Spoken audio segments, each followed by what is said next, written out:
Eto, restock tayo ng Hasmin. Yan, sa may mga gusto ng Hasmin, aromatic Hasmin. Yan, magkabili na kayo habang mura pa dahil magtataas daw ito. Ito yung bigas natin, oh. Ito kinarga. Yan, restock ulit tayo. Aromatic Hasmin imported rice. Ayun nga, at nandito na tayo sa aking tindahan. Yan, dito natin in-stock yung pinamili natin kanina na aromatic Hasmin imported rice. Yan, at may iba pa tayong bigas dito.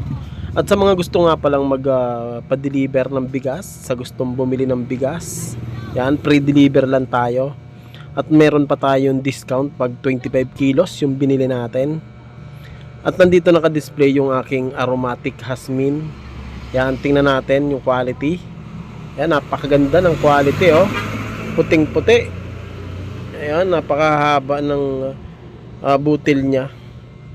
Malambot to pag sinaing. Yan, quality yung Hasmin natin kasi tayo mismo yung pumupunta sa trading para mamili ng mga bigas natin. Lahat ng bigas natin dito quality.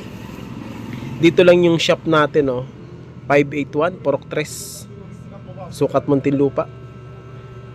Dito sa gilid lang nung nagtitinda ng balot. Pag nakita ninyo yan, dito na yon.